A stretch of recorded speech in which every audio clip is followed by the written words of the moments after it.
This channel does not promote any violent, harmful, or illegal activities. All content provided by this channel is meant for an educational purpose only. এক সপ্তাহের মধ্যে দ্বিতীয়বার আজকে আবারও বারুইপুরে 11:30 নাগাদ পৌঁছে যান রাজ্যের মুখ্যমন্ত্রী শুভেন্দু অধিকারী। পরপর 3টে জায়গায় তিনি গিয়েছিলেন এবং তারপরে সাংবাদিকদের মুখোমুখি হয়েছিলেন আর সেখান থেকে কড়া বার্তা দিয়েছেন মুখ্যমন্ত্রী। আর একবার বুঝিয়ে দিয়েছেন নজরদারি, তদন্ত চলবে তার নজরদারিতেই।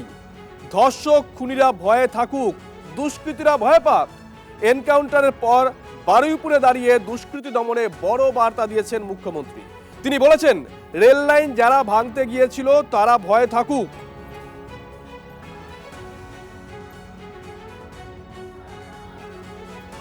স্পেসিফিক 4 জনের নামে ওরা অভিযোগ দিয়েছিলেন। 4 জনকেই পুলিশ খুব প্রপারলি এবং কুইকলি অ্যারেস্টেড করেছে। তারা পালিয়েও গেছিল অনেক দূরে দূরে, বসিরহাটে বাংলাদেশ বর্ডার পর্যন্ত চলে গেছিল। পুলিশ এবং এসটিএফ আমাদের বারুইপুর ডিস্ট্রিক্ট পুলিশ এবং STF under the guidance of the DGP properly তারা করেছেন। এটা তো 1 নম্বর। কাস্টডি ট্রায়াল হবে এবং কনভিকশনের এক্সিকিউশন এটা কমপ্লিটলি মুখ্যমন্ত্রীর মনিটরিংয়ে হবে। একটা দৃষ্টান্তমূলক নজির আমরা এই কেসে রাখব। খুনিরা, ধর্ষকরা, রেল লাইন যারা ভাঙতে গেছিলেন তারা ভয়ে থাকুক। ভয় পাওয়াটা স্বাভাবিক, তাদের শিক্ষা দেওয়াটাও আমাদের কাজ আইনি পথে।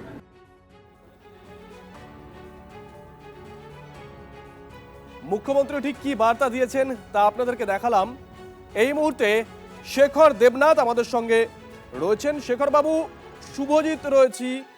আর শেখর বাবু, আজকে নিশ্চয়ই আপনি শুনেছেন মুখ্যমন্ত্রী 11:30 নাগাদ বারুইপুরে সূর্যপুরে পৌঁছে গেছিলেন এবং সেখানে দাঁড়িয়ে একের পর এক কড়া বার্তা দিয়ে এসেছেন। তিনি বলেছেন ধর্ষকরা ভয় পাক, দুষ্কৃতীরা ভয়ে থাকুক। সরকার এটাই চাইছে। আপনার রিয়াকশন? সরকার যেমন চেষ্টা করছে, মানুষকে সতর্ক থাকতে হবে এবং সমস্ত যেগুলো মেয়েদের উপরে যে সময় যারা বাজেভাবে মেয়েদের ব্যবহার করার কথা বলে, বিভিন্নভাবে ব্যবহার করে, সে সমস্ত সরকার যাতে জানতে পারে তার জন্য পুলিশে কমপ্লেন করতে হবে। বেশিরভাগ ব্যাপার দেখা যায় মেয়েরা, আমাদের কাছে যেটা অভিজ্ঞতা থেকে দেখতে পাচ্ছি, মেয়েরা থানায় গিয়ে বলে যে আমি কমপ্লেন করতে চাই, আপনারা অ্যাকশন নিন কিন্তু আমি কিছু করবো না। এই যে ব্যাপারটা মেয়েদেরও ভয় ভেঙে বেরিয়ে আসতে হবে। অবশ্যই সরকার সহযোগিতা করবে।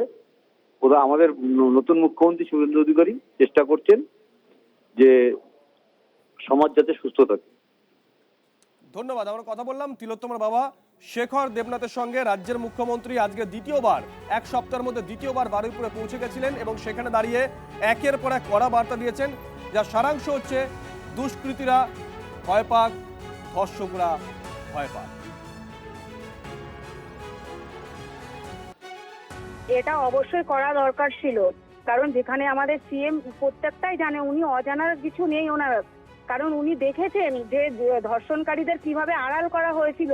সেই জায়গায় দাঁড়িয়ে আজকের এই বর্তমান সরকারের আমলে এসে আজকের যে এনকাউন্টার হয়েছে, কোথাও না কোথাও গিয়ে যারা ধর্ষণকারী তাদের একটা ভয় ভীতি আসবে মনে। তারপরেও আমরা দেখেছি উনি কামদুনি নিয়েও একটা বলেছেন যে কামদুনির যারা দোষী তাদেরকে দৃষ্টান্তমূলক সাজা দেওয়া হবে এবং সরকারি উকিল দ্বারায় সেই মামলাটাকে পুনরায় আবার রিওপেন করা হবে। আমরা সেটা তার জন্য আমাদের মাননীয় মুখ্যমন্ত্রী শুভেন্দু অধিকারী মহাশয়কে অসংখ্য ধন্যবাদ জানাই। আরো একটা বিষয়ে আজকে মুখ্যমন্ত্রী হাইলাইটস করেছেন বারুইপুরে দাঁড়িয়ে। তিনি বলেছেন যে এখানে এই বারুইপুর কাণ্ডের নেপথ্যে মাদক ঠেকের একটা ভূমিকা ছিল।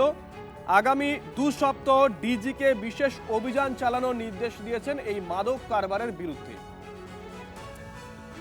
এই মুহূর্তে আমাদের সঙ্গে রয়েছেন বরুণ বিশ্বাসের দাদা অসিত বিশ্বাস। অসিত বাবু, আপনি নিশ্চয়ই টেলিভিশন দেখেন। আজকে মুখ্যমন্ত্রী দ্বিতীয়বার, এ সপ্তাহে দ্বিতীয়বারের জন্য বারুইপুরে পৌঁছে গেছিলেন, একের পর এক কড়া বার্তা দিয়েছেন, পরিষ্কার করে দিয়েছেন সরকার চাইছে দুষ্কৃতীরা ভয়ে থাকুক।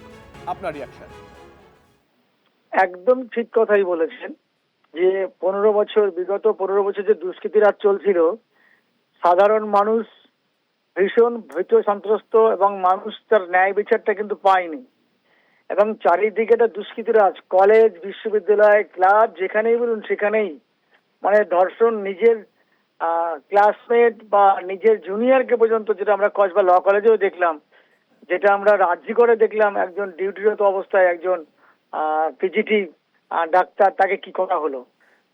তো তখনও কিন্তু এই ধর্ষকরা এরকম ধরনের কোনো মেসেজ সরকারের তরফ থেকে পায়নি, বরং তাদের আড়াল করা হয়েছিল। এই সরকার প্রথম থেকে যে দুষ্কৃতির উপরে যে ধরনের চাপ সৃষ্টি করছেন বা যে প্রক্রিয়া শুরু করেছেন, যে পদ্ধতিতে উনি শুরু করেছেন, ধর্ষক বা দুষ্কৃতি এরা তো ভয় পাবে যে এই ধরনের কাজ করতে দুবার ভাববে। এটাই উচিত। সুশাসকের কাজ যেটা, মানুষ শান্তি চায়, সাধারণ মানুষ শান্তিতে থাকতে চায়, এবং মানুষের এটাই দাবি একজন সুশাসক হিসেবে যিনি সরকার গঠন করবেন, আমাদের যারা আমরা আছি আমাদের সুশাসন তিনি দেবেন, এটাই সাধারণ মানুষের এক্সপেকটেশন। সেটাই আমরা আশা করি এবং সেটা যেভাবে উনি করছেন, আমার মনে হয় আমাদের তরফ থেকে বলতেই পারি এটা একটা পজিটিভ দিক। যারা ধর্ষক, যারা বিশেষ করে বিভিন্ন অসামাজিক কাজে লিপ্ত থাকেন, তাদের কাছে একটা মেসেজ যাচ্ছে যে তারা এই ধরনের কাজ করলে তাদের কি হতে পারে। আমার মনে হয় সমাজকে এটা বার্তা দেওয়া সময় এসেছে। 15 বছরের দুর্বৃত্তায়ন শেষ হোক, এটাই আমরা চাই। এবং একটা ধন্যবাদ অসিত বাবু। এনকাউন্টার কাণ্ডের পর আজকে বারুইপুরে গিয়ে দুষ্কৃতীদের বিরুদ্ধে কড়া বার্তা দিয়েছেন রাজ্যের প্রশাসনিক প্রধান। তিনি স্পষ্ট করে দিয়েছেন, ধর্ষকরা, খুনিরা, দুষ্কৃতীরা তারা ভয়ে থাকুক, ভয় পাক, এটাই চাইছে সরকার। স্পেসিফিক 4 জনের নামে ওরা অভিযোগ দিয়েছিলেন। 4 জনকেই পুলিশ মানে খুব প্রপারলি এবং কুইকলি অ্যারেস্টেড করেছে। তারা পালিয়েও গেছিল অনেক দূরে দূরে, বসিরহাটে বাংলাদেশ বর্ডার পর্যন্ত চলে গেছিল। পুলিশ এবং এসটিএফ, মানে আমাদের বারুইপুর ডিস্ট্রিক্ট পুলিশ এবং STF under the guidance of the DGP properly তারা করেছেন। এটা তো 1 নম্বর। কাস্টডি ট্রায়াল হবে এবং কনভিকশনের এক্সিকিউশন, এটা কমপ্লিটলি মুখ্যমন্ত্রীর মনিটরিংয়ে হবে। একটা দৃষ্টান্তমূলক নজির আমরা এই কেসে রাখব। খুনিরা, ধর্ষকরা, রেল লাইন যারা ভাঙতে গেছিলেন তারা ভয়ে থাকুক, ভয় পাওয়াটা স্বাভাবিক, তাদের শিক্ষা দেওয়াটাও আমাদের কাজ আইনি পথে।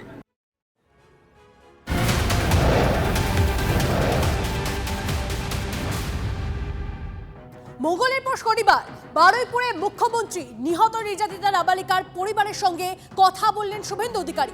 মুখ্যমন্ত্রীর দাবি, নিহত নির্যাতিতার পরিবারের দাবি মেনে সব ব্যবস্থা নিচ্ছে রাজ্য সরকার। ধীরে ধীরে স্বাভাবিক জীবনে ফিরুন, ভয় পাওয়ার দরকার নেই, এলাকাবাসীকে আশ্বস্ত করে বার্তা মুখ্যমন্ত্রী। কথা বলবো সুশোভন, আমাদের প্রতিনিধি আমাদের সঙ্গে রয়েছে সরাসরি। সুশোভন, এই বিজেপি সরকার গঠিত হওয়ার আগে আমরা দেখেছিলাম যে ক্যাম্পেনিং চলেছিল ভয় আউট ভরসায়। সেই ভরসা কতটা এই সরকারের উপর রাখা যেতে পারে সেটা নিশ্চিত করতেই কি আরো একবার আজ শুভেন্দু অধিকারী বারুইপুরে?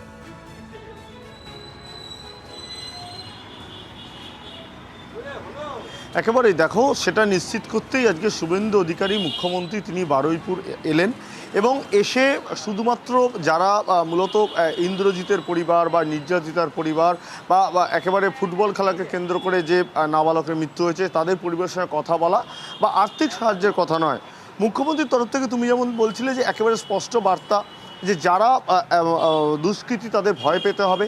এবং তার পাশাপাশি তুমি জানো যে বিভিন্ন সময় যখন তদন্ত করতে যায় পুলিশ, সেই এলাকায় কেন law and order situation control রইল না, তদন্ত করতে গিয়ে কিন্তু প্রাথমিকভাবে বোঝা যায় যে সেই এলাকায় কোথাও না কোথাও বেআইনি মদ, গাঁজা, চরস সেগুলোই কিন্তু তার জন্য দায়ী। এবং এইগুলোর নেপথ্যেই কিন্তু আদতে কোনো একটা ক্রাইম ঘটে যায়। যদি বারুইপুরের ঘটনা দেখো, সেক্ষেত্রে কিন্তু প্রভাস মণ্ডল সেই ঘটনাস্থলে সে কিন্তু একেবারে নেশার আসর বসাতো এবং এই নেশাই কিন্তু সব কিছু গণ্ডগোলের মূলে থাকে। এই জায়গায় কিন্তু আজ মুখ্যমন্ত্রী স্পষ্ট বার্তাও দিয়েছেন যে 7 দিন সময়সীমা বেঁধে দিয়েছেন, তার জন্য স্পেশাল ড্রাইভ করতে হবে, বেআইনি মদের ঠেক, গাঁজা, চরস সেগুলো কিন্তু বন্ধ। মুখ্যমন্ত্রী, ধন্যবাদ সুশোভন। এখানে অনেক ভয়ে দোকান টোকান বন্ধ করে দিয়েছিলেন। এসপি মাইকিং করবেন, মাইকিং করার পরে সব নর্মাল করে দিন, ভয় পাওয়ার কোনো কারণ নেই। আমাদের এই এলাকায় নজরদারি চলবে, দুটো বাড়িতে হাউস গার্ড থাকবে এবং আমরা আস্তে আস্তে আশা করব সবটা নর্মাল হয়ে যাবে এবং এই ঘটনা থেকে শিক্ষা নিয়ে এই রাজ্যে এই ধরনের কোনো কাজ যাতে না হয় দেখবেন।